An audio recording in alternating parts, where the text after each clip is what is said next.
રાજ્ય સરકાર દ્વારા દરેક ગામમાં આશાઓ રાખવામાં આવી છે કે જે ડિલિવરી તેમજ અન્ય આરોગ્યના કામો બખૂબી કરી લોકોને આશાઓ પર ખરી ઉતરી છે, પરંતુ હાલ આ આશા બહેનો જ નિરાશામાં ધકેલાઈ ગઈ છે। રાજ્ય સરકાર મહિલા સશક્તિકરણ અને બેટી બચાવોના નારા લગાવી હજારો બહેનોને આશા તરીકે નોકરી આપી હોવાની મસ્ત મોટી જાહેરાતો કરે છે, પરંતુ સતત 24 કલાક આરોગ્ય સેવામાં તૈનાત રહેતી આશા બહેનોના પગાર માત્ર 2 થી 3 હજાર જ ચૂકવવામાં આવે છે। ગીર સોમનાથની 400 થી વધુ આશા બહેનોએ વેરાવળ ખાતે જિલ્લા કલેક્ટરને આવેદન પાઠવી માંગ કરી છે કે તેઓના વેતનમાં વધારો થાય અને કાયમી તેમને કરાય।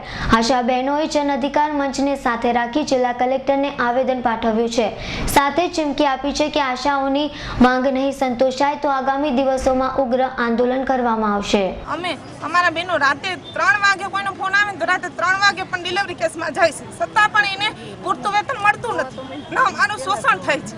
અમે જોઈએ તો 9 થી 5 આખો દિવસ અમે 10 ગામ ફરીએ છીએ, અમે આખો દિવસ કામ કરીએ છીએ, છતાં પણ અમને એટલું વેતન મળતું નથી। જ્યારે 100-200 રૂપિયા મળે તો એમાં તો દૂધ ને શાકભાજી પણ નથી થતી, તો અમારું ઘર કેમ ચલાવવું, અમારા બાળકોને કેમ ભણાવવું? અમે અત્યારે આ મોંઘવારીના યુગમાં અમારું સતત શોષણ થઈ રહ્યું છે। જો આનો કોઈ પણ રીતે નિર્ણય નહીં આવે ને અમારું જો લઘુત્તમ વેતન વધારવામાં નહીં આવે તો અમે 8મી માર્ચે સાડી પહેરીને અમે અહીં કલેક્ટર સાહેબ પાસે આખા દેશમાં જેમ ખબર પડે એ રીતે આવેદન પત્ર રજૂ કરશું। ને જો અમારા આશા બહેનો છે અડધી રાતે કોઈને એના બાળકોને મજા ન હોય છતાં પણ એ 108માં બેસીને ડિલિવરી કેસમાં વહી જાય છે, એના બાળકોનું ધ્યાન નથી રાખતા, છતાં પણ એ ડિલિવરી કેસમાં જઈ અને પોતાની ફરજ બજાવે છે, છતાં પણ એનું શોષણ રાત દિવસ થાય છે।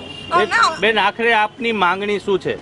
અમારી માંગણી એ જ છે કે અમારું વેતન છે એ ફિક્સ કરે અને અમને કાયમી કરે ને અમારે અત્યારે જે 2 કે 3 હજાર રૂપિયામાં અમે કામ કરીએ છીએ એ કમસે કમ અમારો 10,000 ફિક્સ પગાર કરે, અમારો એ જ પ્રશ્ન છે। આગામી 8 માર્ચે વિશ્વ મહિલા દિને આશા વર્કરો દ્વારા કાળી સાડી પહેરી કલેક્ટર કચેરીએ હાટ વિરોધ પ્રદર્શન કરાશે। એક બાજુ સરકાર દ્વારા જ્યારે મહિલા સ્ત્રી સશક્તિકરણની વાતો થાય છે ત્યારે બીજી બાજુ ગુજરાતમાં આશા બહેનોને 1500 થી 2000 જેટલું મામૂલી વેતન આપીને એમનું શોષણ થાય છે। આજે એમનું પરિવાર પણ નથી ચાલતો, એમનું ગુજરાન પણ નથી ચાલતું, ત્યારે આવી પરિસ્થિતિની અંદર ગીર સોમનાથ જિલ્લાના 500 થી પણ વધારે આશા બહેનોએ અહીંયા સંગઠિત થઈ અને આજરોજ કલેક્ટર સાહેબને આવેદન આપ્યું છે। કલેક્ટર સાહેબ સામે રજૂઆત કરી છે કે અમને યોગ્ય રોજગારી, કાયમી રોજગારી આપવામાં આવે, લઘુત્તમ વેતન આપવામાં આવે, તેમજ જે અમારા સ્વાસ્થ્ય બાબતે અમે લોકોના સ્વાસ્થ્યનું ધ્યાન રાખીએ છીએ ત્યારે સ્વાસ્થ્ય બાબતે અમને મેડિકલ વીમો આપવામાં આવે, કાયમી કર્મચારીઓને જે લાભ આપવામાં આવે છે તમામ લાભ અમને આપવામાં આવે। આવી તમામ માંગણીઓ સાથે કલેક્ટર સાહેબ સાથે રજૂઆત થઈ છે।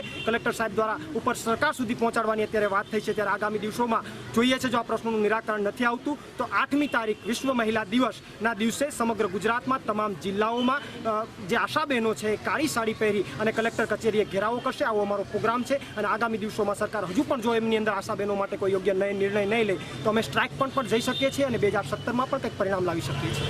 થોડા સમય પહેલા પણ રાજ્ય લેવલે આશા બહેનોએ લઘુત્તમ વેતન વધારા અને કાયમી કરવાની માંગ સાથે આવેદનો પાઠવી સરકારને ભીસમાં લેવાનો પ્રયાસ કર્યો હતો, તો હવે ગીર સોમનાથની આશા બહેનોએ પણ ઉગ્ર આંદોલનની ચીમકી ઉચ્ચારી છે।